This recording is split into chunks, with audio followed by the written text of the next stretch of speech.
Hello everyone, in this video I'll be covering some console mods that will be coming soon to Baldur's Gate 3's patch 7. So these have all been sent for approval on console. Now, they're some of the oldest mods that have been on PC that I've went through and looked that have been sent for console testing. Now, there could be some issues that pop up. This is outside of everyone's hands, so if there are some issues, they may not come. But from what I've seen, any of the mods that have previously been sent and denied for console have had it been told what they need to do to correct it. So things like heads and other body cosmetic mods are typically the ones that don't get approved since there are some shader issues. However, we got a lot of cool ones here, like this one here, the Nightingale Rogue subclass. I think this will be one of the first ones to come here soon, and because it was first live early in September. I also do believe that the Artificer mod will likely be coming in the next couple weeks, so I'll be talking a bit about timeframes as well. Echo000 did an incredible job with this mod. I can't wait for this to be available on console.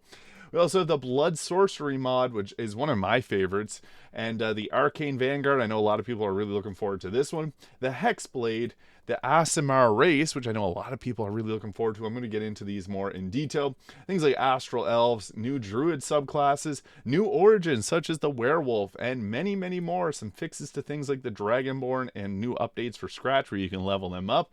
I'll be going over all of these in more detail in some time. But the first one I want to highlight is the Nightingale Rogue. So what's cool about this is it's a rogue that gets a few extra actions. It gets some extra initiative, advantage on perception checks, and a few different passives. Now, the Rogue actually has quite a few different subclasses that I've seen. I think this one's going to be one of the first ones that appears because this is one of the first ones that was submitted for console and one of the first ones that came for PC. So this has been sent to get approved for console and very likely to come because it doesn't have anything that's kind of a red flag for me from what I've seen. It has a lot of benefits that are definitely possible in the game of Baldur's Gate 3.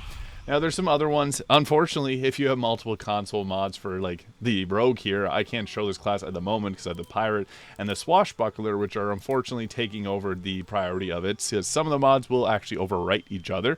So I would love to show this one off, but basically what this looks like is it gets a passive when not wearing armor. Attack rolls for critical hits reduced by your Wisdom modifier. Gain the Shadow form. And when not wearing heavy armor, critical hits with melee weapons get an additional damage die. And if not wearing heavy armor, critical hits with ranged weapons get an additional damage die. And you get the Shadow Ambush. So it does have some cool little passives for this class. But I do think that the Pirate, and I've gotten a lot of questions with the Swashbuckler in particular, I do think this will come eventually. It just will take some time, obviously, for this one to get approved, as this was submitted a little bit later in the console mod, or on the PC mod manager. So yeah, I do think that the Nightingale and the Aragami, which is another class that was very popular, and one for the Rogue that will likely be coming because they were both submitted very early on. This one was submitted on September 12th. So I do think that these will come eventually, as will a lot of other Rogue subclasses, since they aren't changing too much about the game. And from what we've seen already, we've gotten classes like the Mystic, which really opens the doors for a lot of other things to come. So I do think these two will come soon. Now, one I really want to talk about is the Artificer mod by Echo000. This mod is incredible. So with 4 distinct subclasses, you got the Alchemist, Armorer, Artillerist, and the Battlesmith. This one has been sent for console approval. It got released September 18th. So typically these do take a month and a bit to get approved on console. So it's not likely to come this week. We're way late in the week, and I just wanted to make this video because I was getting asked a lot about console mods, because we haven't seen any since Monday. So I just wanted to provide an update because I've been getting a lot of questions around this, and I just wanted to answer any questions that people may have. But the nice thing about the Artificer mod is you get 4 distinct subclasses here: Alchemist, Armorer, Artillerist, and the Battlesmith. This allows you to summon in a Seal Defender, the Artillerist being more so focused on being able to shoot and ranged combat using arcane cannons. And you might have seen my mod yesterday where I had like guns. I don't think that that'll come alongside this mod. There is previously another Artificer mod that had that, but this mod does have a couple issues with that, as there's not really any gun models that are sent. Now the thing is, from what I've seen, when it comes to class mods for Baldur's Gate 3, the approval process is a little bit quicker if the class mods don't contain any extra bonuses like weapons or armor. So yeah, the Mystic does have some extra items that you can purchase, but yeah, the Mystic was one of the very first classes made for this. So I do think that the Artificer will come, I'm thinking within 2 weeks time, just given the time frame here. This was submitted on September 18th. It's got 120,000 downloads. This is a very, very popular mod. And yeah, Echo 0000. They've also made the Worm Sworn. So if you're on PC, highly recommend checking this one out as well. This will hopefully be coming as well as they submitted for console approval. Really hyped for that. Now, one class that I really do like is the Blood Sorcerer. So this is a new subclass for the Sorcerer, and if you've played the Blood Mage, which is a class that's in the mod manager, Blood Mage is actually quite weak. However, the Blood Sorcerer is extremely powerful. What's nice about this is it comes with its own unique cantrips, and the cantrips aren't bad. It also has some spells, and as you get further in the levels, you get more powerful spells. Some of them will inflict 40 damage on yourself if you're not bleeding, so you want to be bleeding with this class, which is kind of funny, but it also heals yourself whenever you cast, so there's like high risk, high reward with this class. It's incredible, giving you a lot of different options for damage. It has its own unique cantrips and everything here, so I'm a huge fan of the Blood Sorcerer. I've done a build previously on this, so you can check out my channel if you want to see what this looks like in more detail. This was submitted September 19th, so I'm going to say within 2 to 3 weeks, this will hopefully come with 57,000 downloads. This is a very popular one as well. It's got a bunch of spells, though. Blood Spike, Blood Ray, which is like Scorching Ray that does necrotic damage. You also ignore resistances to necrotic damage, which is nice because there's a lot of those. And Sanguine Feast damages all targets for 4 to 6 of necrotic damage in 10-meter radius, and then heals the caster. And then some of the other ones, like Bloodstorm, is like a necrotic fireball version of the spell. And then you also have some other ones like Crimson Leech, which does 12d6 plus 40 necrotic damage, and deals 40 necrotic to the caster if not bleeding. So you want to make yourself bleed with this, which is kind of funny. As I said, high risk, high reward. It's a very fun playstyle, and you get lots of benefits like your spells you cast ignore resistance and immunity to necrotic damage, advantage on attack rolls while bleeding. So you do get some really fun abilities with this class, and I think this one is incredible. So definitely looking forward to this coming to console. Again, it may be 2 to 3 weeks. That's kind of the timeline that I'm seeing for these as they get approved for console. But yeah, I just want to touch on that one because it's a very fun mod that I really enjoy personally. Now, the Arcane Vanguard is another class that I think will be coming soon to console, as it's very popular too. So what this looks like is the Arcane Vanguard here. There's previously one on Nexus model called just the Vanguard. You get your choice in cantrips here. I also have the 5e spells mod, so that's why you see a bunch of extra spells. Actually, this one's Mistress spells, so certain of these will actually work with certain mods. So like the 5e spells and Mistress mod will also give you the spells in this, and then some different cantrips and things like that, like Frost Fingers, which I really like. Now, this has 4 distinct subclasses. You get the Eldritch Vanguard, which has subclass features. Once per turn, if you inflict a status, you also cause 2 turns of mental fatigue. You get some different cantrips here. The Judgment Vanguard is more so like a spellcaster, and when you deal damage using a spell or cantrip, it infuses your weapon, and then you also deal an additional 1d8 of that damage type, and you get some different spells, like you get the Green Flame Blade, you get Thorn Whip, and Shillelagh. Now, Sentinel Vanguard is more so of obviously a defensive class, so you get the Guardian's Vehemence here. You add your intelligence modifier to your next attack roll, and whenever you heal a creature, so you heal and then you can deal a little extra damage. You get things like Spare the Dying, Resistance, and then also fighting styles with these two, all of them. And the Arcane Dervish here, which after casting a spell, a special attack is prepared. So very cool, 4 different subclasses. From what it looks like, this will potentially be coming. I'm thinking in 2 to 3 weeks time. This was submitted before the Artificer, but I do know that it does take a bit of time. And with any updates, they do have to go through and test these. So this was last updated 20 hours ago.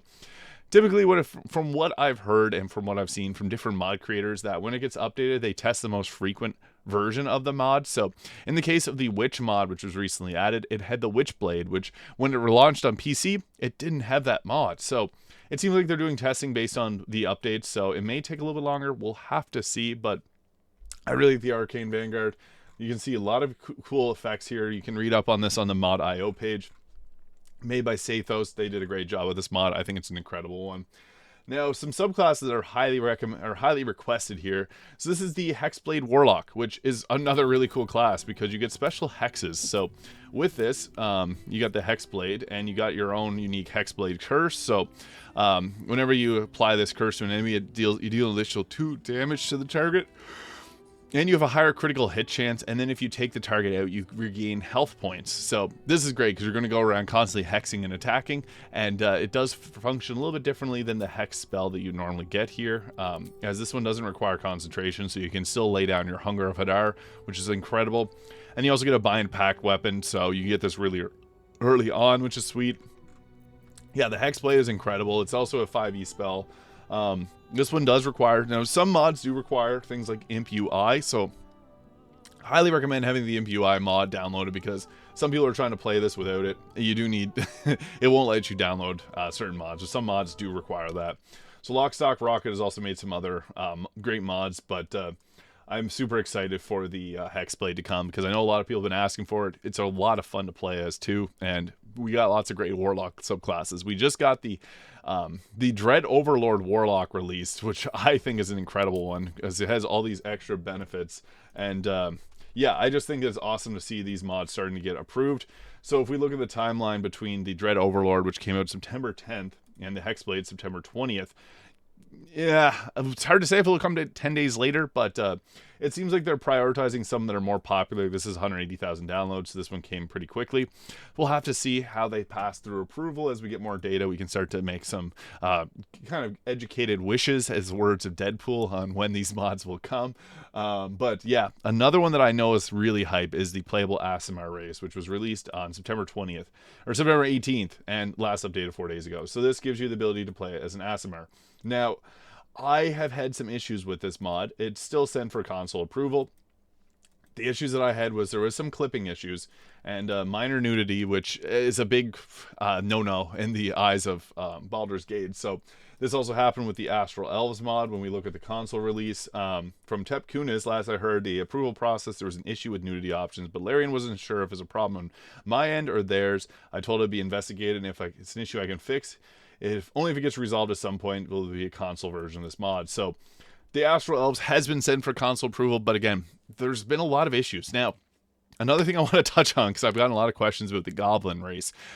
With race mods, there's a lot of issues from clipping, from what I've seen. If you've used the Koatua mod, you'll have seen that. Whenever you go to check the character, the clothing sometimes goes to their body. Now, it doesn't make an issue whenever you choose the class and start playing it, but whenever you go to choose the character itself during the character creation screen, there has been some issues. So this seems to be also striking the Astral Elves. And I did have myself some issues with the Aasimar race, so we will have to wait and see what happens here, but I do think this will come eventually, if not right away, because it seems like they're working to correct the issues. I've seen on the forums there, people are talking about that, and it looks like there will be a fix for these, so I'm very hopeful this will come. It got released September 18th, so that's 8 days after the Dread Overlord, which is already in the console mods, and this has 159,000 downloads, so I do think this will hopefully come soon if they can iron out any of those bugs with the clipping issues. I don't think there's be any other issue why this can't, since it does use in-game items and appearances already that are in the game. So I don't think there'll be any issues, but we'll just have to wait and see. What's cool is you can make yourself look like Dame Aelin. You got 4 sub-races with the Protector Aasimar, Fallen, Scourge, and Variant Aasimar. And then also there's 4 different body types, and one of them looks like Dame Aelin. So very cool. I love this mod. A lot of fun. You get the wings built in. They're not appearing there, but there's also the wings unlocked mod if you don't have the issue there, or if you don't have them appearing there. So there's lots of ways to get yourself the wings. So just wanted to touch on that one because I know a lot of people have been asking for it. And also the Goblin mod. I previously just touched on that, but the Goblin mod does have a lot of issues myself. I haven't gotten to work properly without seeing some things that I don't want to see. So yeah, we'll just have to wait and see if they can get the armors fixed on the Goblin mod. I know that's one that a lot of people are upset that hasn't been on console yet. And Don't Shoot the Messenger, I'm hoping it'll get its way to console, but again, when there's issues with the clipping and the body showing where they shouldn't show, that unfortunately causes some friction with it getting released on console. So just wanted to touch on that, but another one that I think is incredible is the Circle of Stars Druid. So this is a Druid subclass, and I love the Druid. I wish it had more classes in the base game, because of the 3, there are 3 great ones. But the Circle of Stars is cool because you get your starry form. So this allows you to go into an astral form instead of using your wild shape. 3 different choices. You got the arrow, the chalice, and the dragon. You also get this conjure star map. You still get all your wild shapes there. So I'll show what that looks like. You also get all the incredible druid spells. So lots of selection there, which is nice. But what this looks like, by turning into your starry form, you got the archer form, which gives you ranged spell attacks, deal an initial 4 to 11 radiant damage. The chalice, whenever you have a spell slot, cast a spell that restores hit points to a creature, you may cause yourself or another creature within 9 meters to regain hit points equal to 1d4 plus your wisdom modifier.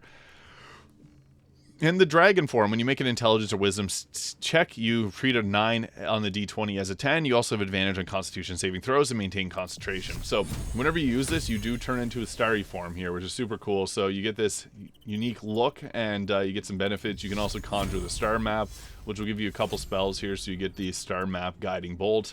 So you can cast those spells. You also have your luminous arrow bonus action here, which is 1d8 plus 3 damage. So it looks pretty cool, so we're just going to throw that out, and it hits the enemy there, just like that. And then you also have your star map, so boom, critical hit, nice. So yeah, just want to showcase this one, because a lot of people have been asking about the these two mods by Havsglimt. They did a great job with this. They've also made the Oath of Conquest class, so I love this one. This potentially will come in time. This came out September 20th. The Oath of Conquest came out the 22nd. I love the Oath of Conquest, and I really hope that this comes as well. It's hard to say when it'll come, if it'll come. Obviously, these do have to go through testing. As I said with all of these are likely to come soon, but it's not guaranteed that they will come. Because if there's an issue, that's obviously outside of anyone's hands, and the creators will work on getting them fixed. But the Oath of Conquest here is what it looks like. We got our chosen adversary. You get advantage on attack rolls against the target. And you also get the same tenets as the Oath of Vengeance Paladin. You get some cool effects, though, like whenever you're using this, you do get extra attacks. You get Armor of Agathis Command, Hold Person, Spiritual Weapon, Bestow Curse, Fear, Dominate Beast, Stone Skin, Cloud Kill, and Dominate Person. This class also supports up to level 20, so you do get a lot of extra benefits here that you can all read about. You get Guided Strike, which gives you a +10 to attack roll, making it perfect for if you're using Great Weapon Master, Aura of Conquest, Scornful Rebuke, Invincible Conqueror, and it comes with its own die, which is super cool. I love when classes do this. Havsglimt did a great job with this, 33,000 downloads, and we also have 30,000 on the Circle of Stars, so hopefully these will make their way to console eventually. I'm going to say within like 2 to 3 weeks, maybe a little longer, hard to say. It does seem like they're prioritizing ones with high downloads that people want to use, so I guess we'll just have to wait and see. Another one that's really popular, the Werewolf Origin. So you can see here, they got the Werewolf Dark Urge. This is similar to the Vampire Dark Urge, which has been released on console as well recently. Now, I just want to make a quick note on that mod because I'm getting a lot of questions around it. It does have an issue. It does cause Astarion's name to appear as not found. So, yeah, that is a bug. The creator's aware of it. They're working on fixing it. But for the time being, I guess like the Vampire Origin has 167 downloads, so obviously the more popular of the two. But the Werewolf Origin is also quite popular. You can turn into a werewolf there, as you can see. It's super cool. I love these different classes that give you some new unique effects. Also a bunch of different effects here. Can double your jump distance, movement speed increased, heal for 1d4 per turn. You can bite your target. When you bite a humanoid creature, they become a werewolf and have all the powers when they transform. Must be humanoid, so you can turn others into a werewolf as well. And then you get resistances and some strengths. So this is obviously pretty powerful. You get a +4 to your strength at level 6. Yeah, it gets pretty strong. It's not balanced, I wouldn't say, but it's fun. And that's what this is all about. Mods are just to make the game more enjoyable, not meant to be balanced. Some of them are balanced, but this one definitely not. Now, some mods that a lot of people have been asking for, Dragonborn and Breath Weapon Enhance. I have seen multiple of these. This one got released September 13th, so I would say that this could potentially come sometime soon. We'll just have to wait and see, but you do get different breath attacks, and with this, all Dragonborns now have superior dark vision. Dragonborn are now proficient in Intimidation. Base weapon of the breath attacks is 2d6 plus proficiency bonus. Tweaked Dragon Breath damage, so the damage is now 3d6 level 5, level 8 becomes 4d6, and 11 becomes 5d6. Save of the breath attacks are now Constitution. Dragonborn weapon now consumes a breath charge, so you can regenerate it per long rest. You get 2 breath charges at level 1. At level 5, you get another breath charge for a total of 3, and at 9, you get 4. So I think this is more balanced because the breath attack sucks. I'll just be fully honest with you guys. The breath attack sucks in the base game. Not worth using. This at least makes it worth using. Not making it broken overpowered, but it's still just a nice thing to have. So it can be a long line or a short wide cone. You can choose between the two of them with the breath attacks. Can create an elemental surface depending on the type of Dragonborn that you are. At level 5, all Dragonborns get a new ability, Draconic Flight, giving you the ability to fly. Chromatic Dragonborns, black, blue, green, red, white, gain ability Chromatic Warding, gives you temporary immunity to the element of your Draconic ancestry. And if you use once per long rest, they get different types of breath attacks as well. And all new All new abilities, new action, resource, breath, charge have custom icons, and extra attack compatibility. You can use your dragon breath weapon in the place of an attack. So that's a nice thing. Is typically, if let's say you had a dragonborn fighter, you can attack, dragon breath. Normally you do dragon breath end turn. Dragon breath sucks. Now it's good. So yeah, super cool. Unique icons there, new visuals for it, and all that. So I hope that this will come. If this doesn't come, someone else's version will. So you can go support Chiz Freak, who created this mod. They created a lot of other great mods too, like the College of Dance, some perks for different classes, improved Unholy Smite. They've done a lot of really great work, so go check out their work. They've done a great job with it. I just am happy to see some more love for Dragonborns because they got the short end of the stick. Now, we also have a mod that gives Scratch leveling. So this is a cool mod because this gives the ability to level Scratch up, which Scratch has, this changes how Scratch works. So Find Familiar now becomes Call Scratch. Passive surge ability, he can he'll try to avoid traps, can open doors, can be talked to when summoned, just like when you talk to him at camp. Instead of immediately disappearing, he'll be downed and death saving throws. He won't die, obviously, he can be regenerated at any time. We'll level up on the party based on who summons him with the same intervals as a ranged companion pet, and now wears his collar when summoned. So and then he also levels up whenever you attack, different things. So yeah, this is cool. He also has some different passives. They just made him a whole lot more powerful, but not broken overpowered. So it's nice. I love Scratch, and it's always nice to see more things getting added for Scratch. So made by Catlix here. Great job with this mod. They also made some different things like the camp clothing all at the start, Scratch overhaul, origin dialogue tags, like some very popular mods.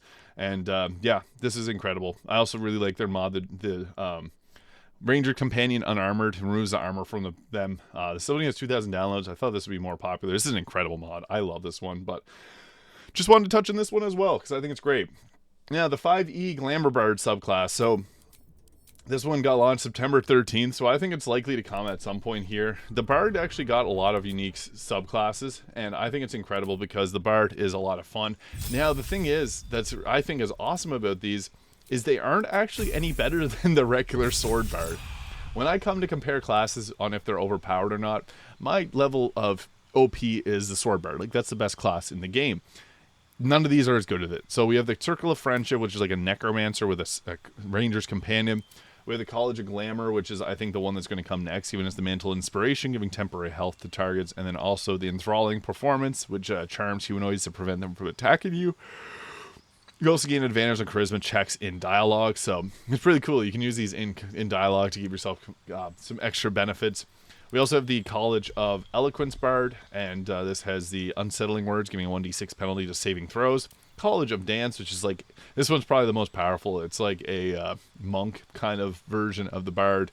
And then the College of Spirits, which I previously touched on. This has the Tales of the Beyond, which gives you a random benefit. Really cool, so you can give your allies different effects depending on what Tale of Beyond you get. But this was, obviously, I'm talking about the College of Glamour Bard, which is here. And I think this is an awesome subclass with some really great effects here. Made by Ellipsoid 314. They also made some different Bard subclasses like the Eloquent, Glamour, All Bards, and the Spirit Bard, which just recently came out on PC, October 15th, so very, very new, but they've created all of these different ones. So I do think these will come in time. It's just hard to say. I think that College of Glamour being probably the first, because this was released September 13th and sent for console approval. So love this class. Now, another one that's really cool is the Scrounger class. Now, what's cool about this is you can literally turn into this. So yeah, you can turn into this big bile titan thing that shoots out enemies, reminiscent of playing Helldivers 2. Now, it does have one subclass, the Witch Machiniato, and you get basic fabrication, so you can print tools, ammo, and concoctions, so you can make grenades, throw them, you can make arrows, shoot them, and then you also have the Fabricator's Backpack. So what's cool about this is it's like kind of like a hybrid class, so you can build obviously this big Titan thing, which is super cool. Now, I'm not too sure. This is a unique model, so I don't know what's going on in terms of approval for this. So this is why I put this a little bit later in the video, because this was released September 21st for console. I don't know how very likely this is to get to console. Obviously, it has a bunch of cool effects here. It has been sent for console approval. I don't know what the status of that will be, since it's using so many unique things in it. But this is made by Qui-Bon here. This is the only mod. They did a great job with this, so I'm very hopeful that the Scrounger will make its way. I just want to touch on this because I do love this mod a lot. We also have the Divine Soul Sorcerer, which I really enjoy, and I previously did a build on this. Basically, what this is a sorcerer that gets some spells from the cleric. Now, I do think it's a little bit overpowered. You get the favored by this gods. When you fail a saving throw or miss an attack roll, you can add 2d10, and this uses a separate resource, the favored by the gods charge. You get Guiding Bolt. You can choose really whatever you want as far as the cantrips. So you get your normal wizard, or you get your normal sorcerer cantrips, your normal sorcerer spells, and you get cleric spells. So this is crazy because you can take Spirit Guardians, you can take Planar Ally, you can take every single spell that you think is great from the cleric, you can take it.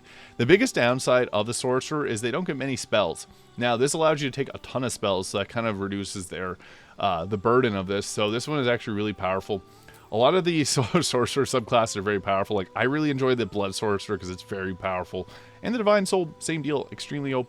I wouldn't go as far as to say OP, but it's close. I mean, the base game Draconic Bloodline is very, very powerful itself, so same kind of deal works here. So I think this will likely be coming soon because this was actually released on PC September 14th, and it hasn't been updated in a very long time. So very hopeful that this will make its way because I love playing as this. And I guess finally we'll end off with another healer class. This is the Priest class. So this one uses different it has different benefits. Like, it has your like Smite rank 1.